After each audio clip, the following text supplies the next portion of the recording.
महाभारत युद्ध से पहले की एक ऐसी रात जब गांधारी ने द्रोणाचार्य से वे प्रश्न पूछे जिन्हें सुनकर स्वयं आचार्य भी मौन हो गए। उस रात कई ऐसे रहस्य उजागर हुए जिन्हें इतिहास ने सदियों तक छिपा कर रखा।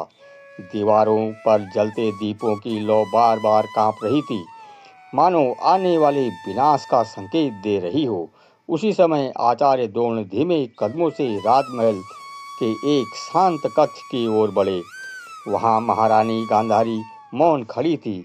उनकी आंखों पर पट्टी थी, किंतु उनके शब्द किसी भी दृष्टि से अधिक तीक्ष्ण थे। द्रोण ने धीमे स्वर में कहा, महारानी, आपने मुझे स्मरण किया? गांधारी ने बिना उनकी ओर देखे उत्तर दिया, हाँ आचार्य, आज मैं शस्त्रों की नहीं, आपके मौन की परीक्षा लेने आई हूँ। कुछ क्षण तक दोनों के बीच गहरा मौन छाया रहा। फिर गांधारी बोली, आचार्य, आप चाहते तो यह सब रोक सकते थे। आपके एक निर्णय से यह युद्ध टल सकता था। फिर आपने हस्तिनापुर को विनाश की अग्नि में क्यों झोंक दिया? द्रोणाचार्य का मुख झुक गया। उनके मन में हजारों प्रश्न एक साथ उठ खड़े हुए। उन्होंने भारी स्वर में कहा, महारानी, मेरे प्रत्येक निर्णय का बोझ आज भी मेरे हृदय पर है। यदि मेरे कारण आपको पीड़ा पहुंची है तो मैं आपसे क्षमा चाहता हूँ। गांधारी का स्वर और कठोर हो गया। केवल मुझसे नहीं आचार्य, आपने अपने प्रतिशोध के लिए पूरे हस्तिनापुर को भस्म होने के लिए छोड़ दिया।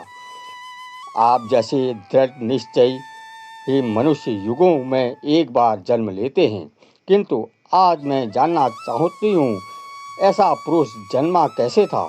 द्रोण ने गहरी सांस ली, महारानी, मेरा जन्म साधारण नहीं था।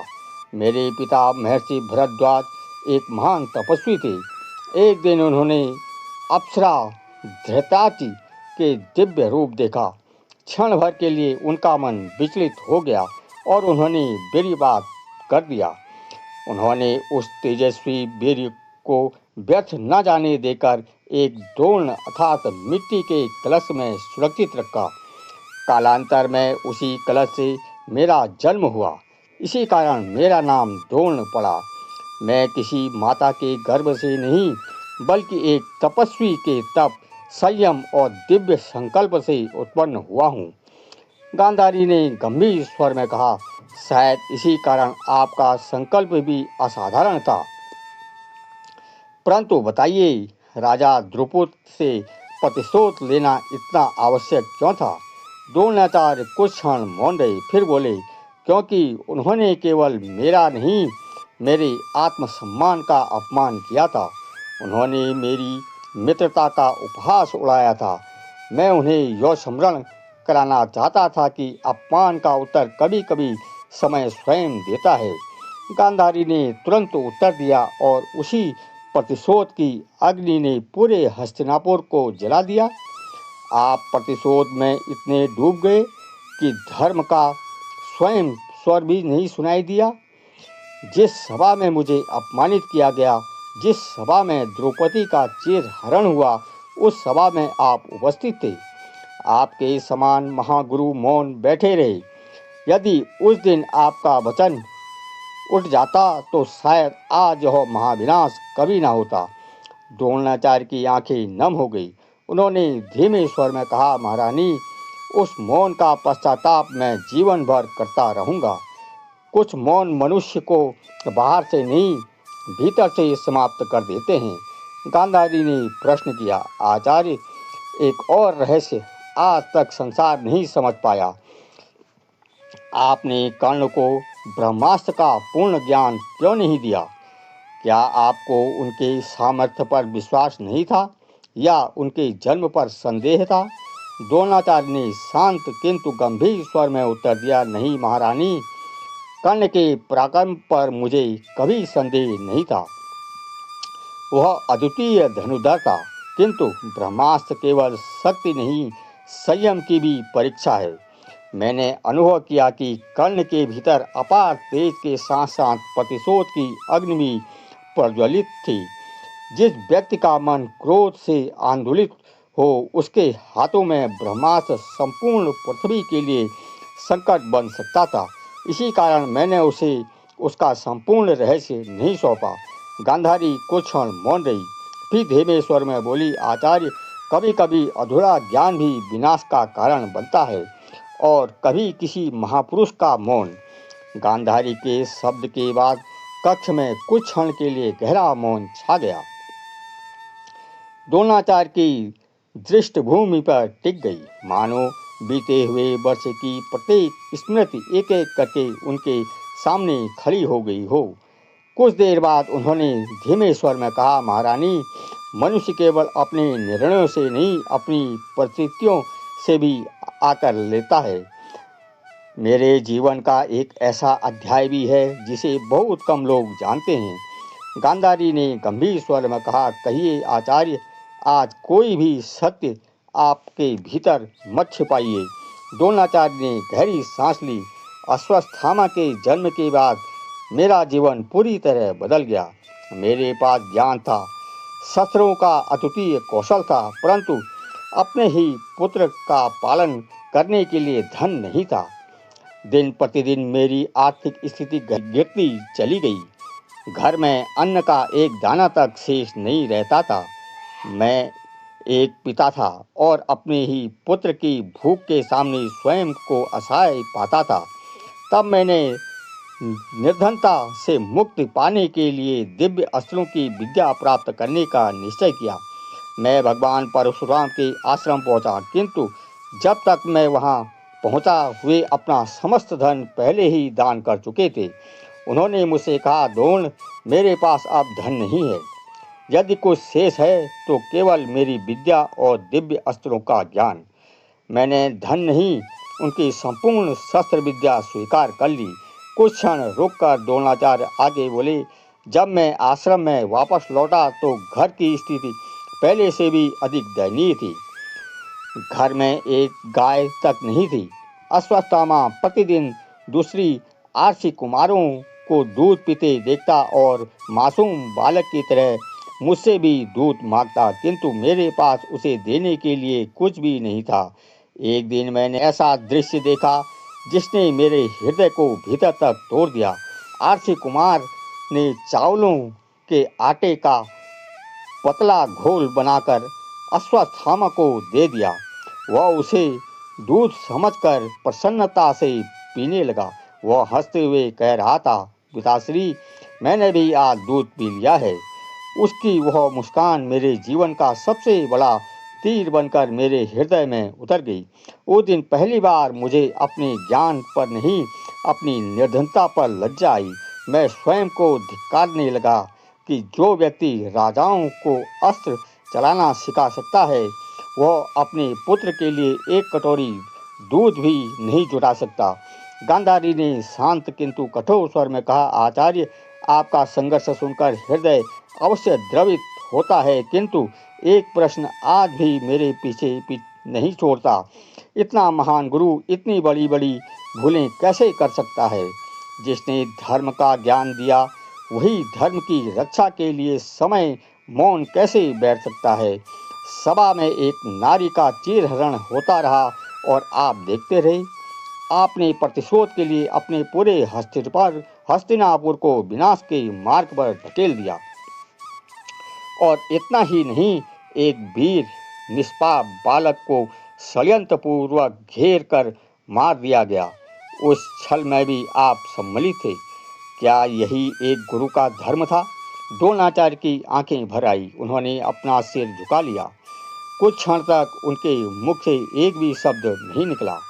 फिर अत्यंत धीमे स्वर में बोले, महारानी, आपके प्रत्येक शब्द सत्य हैं। मैंने अपने जीवन में अनेक युद्ध जीते, किंतु स्वयं से हार गया। प्रतिशोध ने मेरे विवेक को ढक दिया। राजधर्म निभाने के प्रयास में मैं गुरु धर्म भूल गया और उस सभा का मौन आज भी मेरे हृदय का सबसे बड़ा बोझ है। अभिमन्यु जैसा वीर बालक जिसे धर्मपूर्वक युद्ध करना चाहिए था, उसे छल से घेर कर मारते समय मुझे उस अधर्म का विरोध करना चाहिए था। आज स्वीकार करता हूँ, वहाँ मेरा मौन भी उस अपराध का भागीदारी था। यदि समय मुझे उस अवसर से देता तो शायद मैं अपने शस्त्रों से पहले अपने धर्म की रक्षा करता। महारानी, मेरी इन भूलों के लिए यदि क्षमा का कोई भी स्थान शेष हो तो मुझे क्षमा कर दीजिए। मैं जानता हूँ कि कुछ अपराध ऐसे होते हैं जिन्हें समय भी नहीं मिटा सकता। द्रोणाचार्य के अंतिम शब्द के बाद कक्ष में फिर एक बार गहरा मौन छा गया। दीपक की लौ धीमे धीमे कांप रही थी। गांधारी ने कुछ क्षण तक मौन रहकर द्रोणाचार्य के मुख की ओर बोली, आचार्य, आज आपके मुख से ऐसे सत्य सुनने को मिले जिसे बहुत कम लोग जानते हैं, परंतु मेरे मन में अभी भी कुछ ऐसे प्रश्न हैं जिनका उत्तर शायद केवल आप ही दे सकते हैं। द्रोणाचार्य ने शांत स्वर में कहा, पूछिए महारानी, आज मैं कोई सत्य अपने हृदय में छिपा कर नहीं रखूंगा। गांधारी ने पहला प्रश्न किया, आचार्य, आपने अर्जुन को संसार का सर्वश्रेष्ठ धनुधर बनाने की प्रतिज्ञा क्यों ली थी? क्या वह केवल एक गुरु का अपने प्रिय शिष्य के प्रति स्नेह था, या उसके पीछे कोई और ऐसा वचन छिपा था जिसे संसार आज तक नहीं जान पाया? द्रोणाचार्य कुछ क्षण तक मौन रहे, फिर गंभीर स्वर में बोले, महारानी, अर्जुन निसंदेह मेरे प्रिय शिष्य था, परंतु उसका कारण पक्षपात नहीं था। गुरुकुल में जितने भी राजकुमार थे उनमें अर्जुन ही एकमात्र ऐसा शिष्य था जिसकी प्यास कभी समाप्त नहीं होती थी। जब अन्य शिष्य विश्राम करते थे तब अर्जुन अभ्यास करता था। जब अन्य सो जाते थे तब भी वह उसके हाथ में धनुष होता था। एक रात मैंने उसे अंधकार में केवल शब्द सुनकर लक्ष्य भेद करते देखा। उसी क्षण मुझे विश्वास हो गया कि यह बालक साधारण नहीं है। तब मैंने उसे वचन लिया कि स्वयं ही प्रण किया कि मैं उसे पृथ्वी का सर्वश्रेष्ठ धनुधर बनाऊंगा। यह केवल गुरु का स्नेह नहीं था, यह उस शिष्य की तपस्या का सम्मान था जिसने अपने परिश्रम से स्वयं को उस योग्य बनाया था। गांधारी ने तुरंत दूसरा प्रश्न किया, यदि ऐसा था तो फिर आपने दुर्योधन का साथ क्यों छोड़ दिया? आप भली भांति जानते थे कि धर्म पांडवों के पक्ष में है, फिर भी आपने अधर्म की सेना का नेतृत्व किया। क्या आपको यह वचन बांधे हुए था, या फिर कोई ऐसा व्यवस्था थी जिसे इतिहास नहीं जानता? द्रोणाचार्य ने गहरी सांस ली, महारानी, यह प्रश्न वर्षों से मेरे अपने मन को भी पीड़ा देता रहा है। सत्य यह है कि दुर्योधन का नहीं, हस्तिनापुर के सिंहासन का सेवक था। महाराजा धृतराष्ट्र ने मुझे सम्मान दिया, मेरे परिवार को आश्रय दिया। मेरे पुत्र अश्वत्थामा का पालन उसी राजमहल के अन्न से हुआ। एक आचार्य के लिए राजऋण ही धर्म माना जाता है। यदि मैं युद्ध के समय राज्य का साथ नहीं देता तो लोग मुझे कर्तव्य से भागने वाला कहते। मैं जानता था कि धर्म पांडवों के साथ है, किंतु मेरा कर्तव्य मुझे कौरवों की सेना में खड़ा रहने के लिए विवश कर रहा था। यही मेरे जीवन का सबसे बड़ा द्वंद्व था। गांधारी ने गंभीर स्वर में कहा, कभी कभी कर्तव्य और धर्म एक दूसरे के सामने खड़े हो जाते हैं, आचार्य, और उसी क्षण मनुष्य की सबसे कठिन परीक्षा होती है।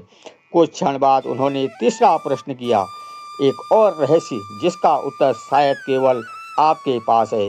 कहा जाता है कि आपके पास ऐसे दिव्य अस्त्र का ज्ञान था जिसे संपूर्ण सेना नष्ट हो सकती थी। फिर ऐसा कौन सा अस्त्र था जिसे आपने महाभारत के युद्ध में कभी प्रयोग नहीं किया? क्या आपके भीतर कहीं न कहीं विनाश को रोकने की इच्छा अभी भी जीवित थी? द्रोणाचार्य का मुख गंभीर हो उठा। उन्होंने धीमे स्वर में उत्तर दिया, महारानी, मेरे गुरुदेव भगवान परशुराम ने मुझे अनेक दिव्य अस्त्र का ज्ञान दिया था।